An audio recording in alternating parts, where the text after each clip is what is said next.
Misal, ini mah misal ya. 3 tahun yang lalu, teman-teman, bapak, ibu, om, tante membeli rumah sederhana di Citra Maja City, harganya 150 juta. Sekali lagi ini misal, bukan cerita sebenarnya. Kemudian hari ini, 3 tahun kemudian hari ini, teman-teman, ibu, bapak, om, tante mau jual kembali rumah itu. Kira-kira harga pasarannya berapa? 150 juta, 125 juta, 100 juta. Sekarang hari ini, teman-teman, ibu, bapak, om, tante, anggap misal, sekali lagi misal, mau beli rumah baru di Citra Maja City. Rumah sederhana. Harganya berapa? Ada nggak yang 150 juta? Ada. Sama nggak dengan yang 3 tahun yang lalu? Speknya, bentuknya, apanya? Sama.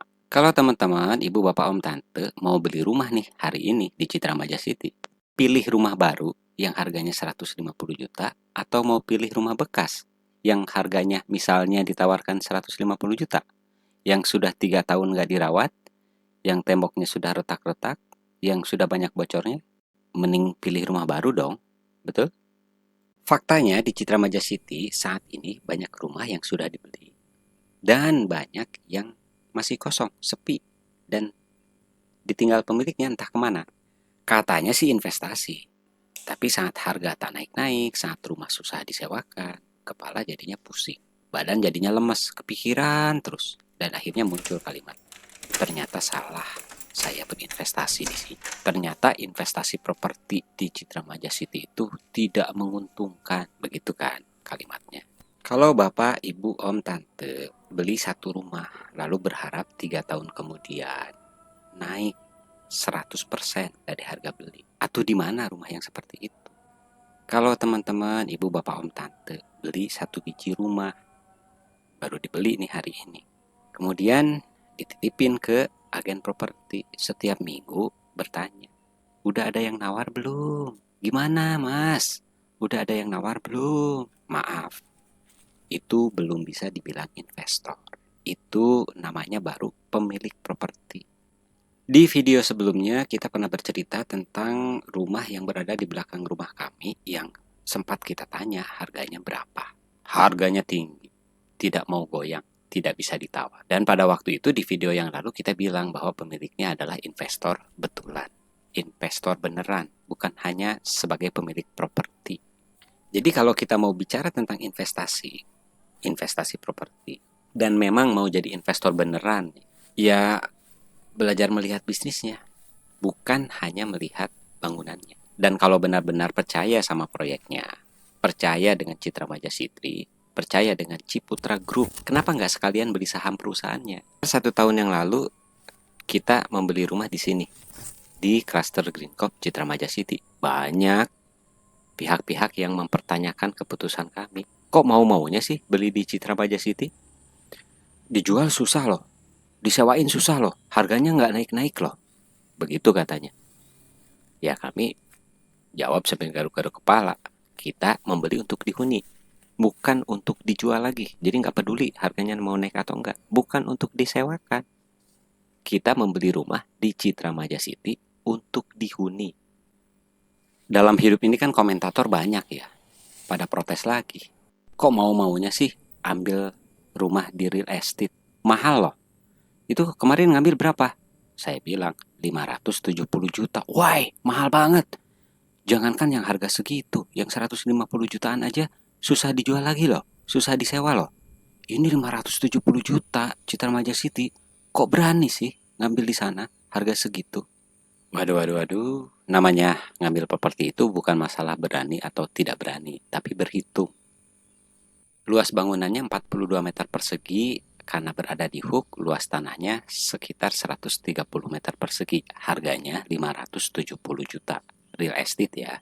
Saya nggak mau ambil dengan tunai. Satu, nggak punya duitnya. Kedua, walaupun ada duitnya, saya nggak mau. Saya pengen dengan cara KPR. Saya tidak mau pakai uang muka. Saya pengen bebas PPN yang 10% dan dikasih. Ya saya ambil dong. Bro, itu kan cuma 3 tahun awal. Lu bayarnya flat, harga segitu. Nanti begitu bunga floating, lu cicilan bisa 7 juta, 10 juta sebulan bro. Rumah gitu bro, katanya. Namanya juga komentator. Meskipun betul ini tanpa uang muka, meskipun betul tidak bayar PPN, tapi apakah benar-benar nol? Tidak. 50 juta sampai 100 juta mah di awal habis.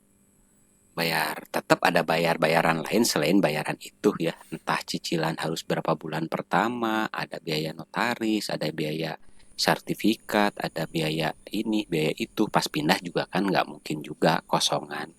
Paling tidak bener-benerin sedikit-sedikit apa kek ya 50 sampai 100 juta mah habis. Komentator muncul lagi, tuh kan bohong kan, tanpa PPN tanpa apa, buktinya lu keluar lebih dari 50 juta dong, hampir 100 juta dong katanya. Aduh, kamu tuh gimana sih? Aku diam aja, namanya juga komentator. Apakah semua orang bisa seperti kita beli rumah yang harganya 570 juta tanpa DP, bebas PPN? Ya tentu saja tidak. Karena pada akhirnya pihak bank yang memberi KPR pasti melihat performance keuangan kita. Bro, kamu sadar nggak? Kamu beli 570 juta. Kalau kamu gabung-gabungkan itu cicilan tiap bulan selama 10 tahun, itu kamu sebetulnya bayar bukan 570 juta loh bro. Lebih dari 1 miliar loh uang yang kamu bayarkan. Itu katanya. Ya namanya juga komentator. Sekarang saya balik. Anggap teman-teman itu jago bisnis, anggap teman-teman itu jago jualan, anggap teman-teman itu jago cetak duit. Kasih modal nih sama saya nih, kasih modal 570 juta. Sanggup nggak nyetorin ke saya sebulan 2,5 juta?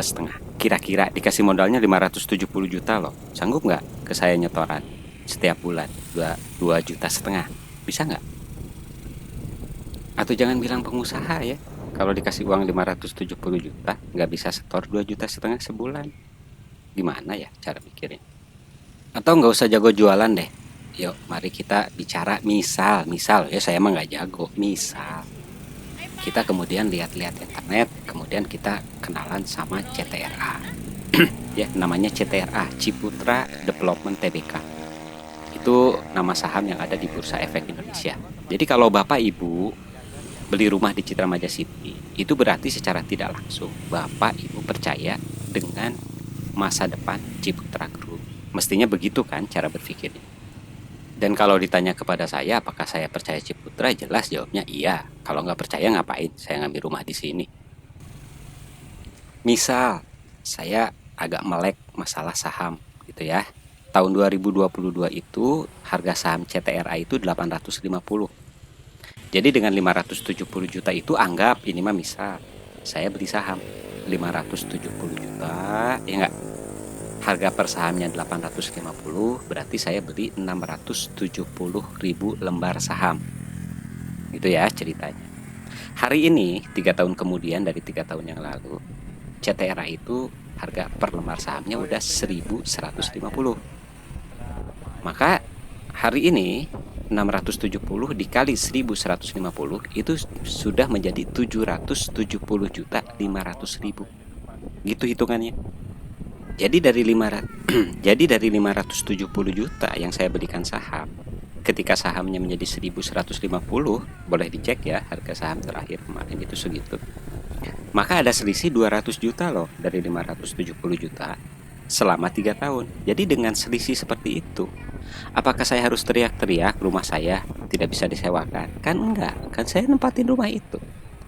Apa saya harus teriak-teriak rumah saya susah dijual? Kan enggak, kan saya menghuni rumah ini. Lagian saya nyaman di sini. Apakah saya teriak-teriak untuk bayar cicilan? Atupan ada selisih 200 juta. Yang bayar kan kelebihan dari saham. Pusingnya di mana? Jadi saya ambil rumah ini 570 juta tanpa uang muka di Citra Maja City. Saya beli saham Ciputra, yang bayar cicilannya ya Ciputra juga. Kenapa harus pusing?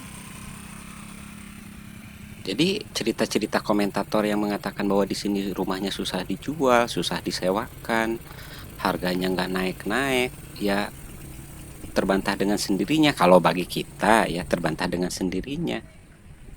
Ya harga rumahnya nggak naik-naik, sahamnya kan naik Pak Bro. Rumahnya susah disewakan atau kan dihuni Mas Bro. Gimana ya? Memangnya Ciputra Group proyek hanya Citra Maja City? Kan enggak. Proyeknya dari ujung ke ujung, ada citra apa, citra apa, citra apa, citra apa. Dan boleh dilihat di internet tahun 2024, pendapatan CTRA menembus 9,4 triliun dengan laba bersih 1,6 triliun. Jadi nggak bisa dibilang, wah ini developer gagal. Gagal gimana? Speak by data, speak by faktual. Jadi kalau teman-teman, Bapak, Ibu, Om, Tante beli rumah di Citra Maja City, apakah itu bagus? Bagus. Tapi kita juga harus jujur. Kalau rumahnya dibiarkan kosong, padahal itu rumahnya cicilan 15 tahun ya, dan itu memakan 30% dari gaji. Udah gitu kita ambil, dibiarkan kosong, tidak disewakan, dijual nggak laku-laku, ya itu mah bukan investasi namanya. Tuh, disclaimer lagi ya, namanya saham itu bisa untung bisa rugi, bisa naik bisa turun.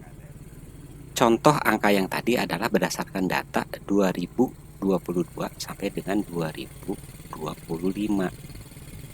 Jadi bukan berarti teman-teman harus beli saham, tetapi cara berpikirnya kurang lebih begitu. Jadi kalaupun mau main saham tapi teman-teman orang IT, beli saham yang memang dimengerti. Saham-saham dalam bidang IT misalnya. Kalau teman-teman ngertinya tambang, beli saham dalam bidang tambang. Nggak ngerti saham, atau belajar usaha, ya nggak. Gunakan uangnya buat usaha, untungnya jadikan buat cicilan. Kurang lebih begitu yang dilakukan oleh banyak teman-teman di sini, sehingga kita nyaman-nyaman saja tinggal di sini. Jadi jangan heran kalau banyak sekali di antara teman-teman kita, Bapak, Ibu, Om, Tante, yang tinggal di sebuah kawasan hunian, kelihatannya tidak bekerja, pakai sendal jepit, nggak jelas kerjaannya apa, tapi paling sebentar-sebentar lihat handphone. Patut dicurigai bahwa kerjanya memang secara online, begitu. Jadi berprasangka baik. Jangan menyamakan semua orang, wih kok dia mah tidak mikir sih, ke Jakarta itu kan jauh, 1,5 jam loh, dengan ini itu 2 jam loh, bolak-balik 4 jam loh, kok mau-maunya sih tinggal di Citra Maja City. Atuh, kan dia mah tidak bekerja seperti itu ya. Jadi hal yang sama, sesuatu yang sama bisa disikapi dengan cara yang berbeda.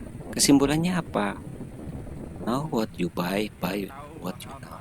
Jadi kalau kita beli properti dimanapun itu, ketahui apa yang kita beli, dan kita hanya membeli apa yang kita ketahui. Kalau mau main saham, ketahui saham yang kita beli, dan kita hanya membeli saham-saham yang memang kita paham. Kalau nggak mau main saham juga, usaha atau berusahalah di bidang yang kita paham, dan pahami bidang yang kita geluti. Kalau kerja, ya tekun saja dengan pekerjaan kita.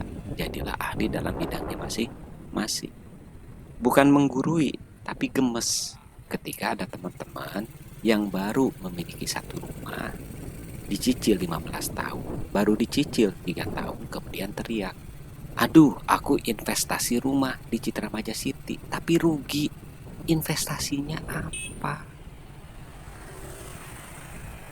Kalau teman-teman, ibu, bapak, om, tante sudah lunas nih, atau beli bayarnya bayar tunai itu kemarin di sini di Citra Maja City, meskipun susah disewakan, susah dijual, kalau performa kita di depan bank itu bagus, ya tinggal diagunkan. Kalau memang bisa main saham, ya beliin saham. Liquid, rumah tetap milik kita. Untuk cicilan boleh diharap bahwa cicilannya bisa dibayar dari selisih saham yang kita beli dalam periode tertentu. Sekali lagi disclaimer ya, tidak sama sekali tidak bermaksud untuk menggurui siapapun, tetapi tidak semua orang di Citra Maja City itu kecewa, karena kami termasuk orang-orang yang tinggal di sini dan nyaman di sini, dan setidak sempurna apapun kota ini ya, kami menerima Citra Maja City apa adanya. Bukan kesempurnaan yang kami dapati di sini ya, tapi ketenangan. Masalah ini kemudian bergerak, ya kami melihat Citra Maja ini konsisten berkembang, meskipun memang terlihat sangat pelan, tapi berkembang bagus. Mereka bukan amatir dalam bidangnya, mereka sangat berpengalaman dalam bidangnya. Ya sudah, nggak usah berpikir terlalu banyak. terlalu jauh gitu jadi komentator apa, wah mereka bukan sekali ini kok membangun kota. Proyeknya juga bukan hanya di Citra Maja City, proyeknya banyak dari ujung ke ujung, citra ini, citra itu, citra ini, citra itu, dan faktualnya saham mereka bagus. Video ini tidak dimaksudkan sebagai ajakan untuk membeli atau tidak membeli properti di Citra Maja City, bukan juga sebagai ajakan untuk membeli atau tidak membeli saham tertentu. Masing-masing dikembalikan kepada teman-teman semua ya. Semangat daripada channel ini adalah satu, tidak menghakimi, yang kedua adalah berbagi. Demikian, semoga bermanfaat, semoga semua berbahagia. Mohon maaf kalau ada kesalahan ya. Bye-bye.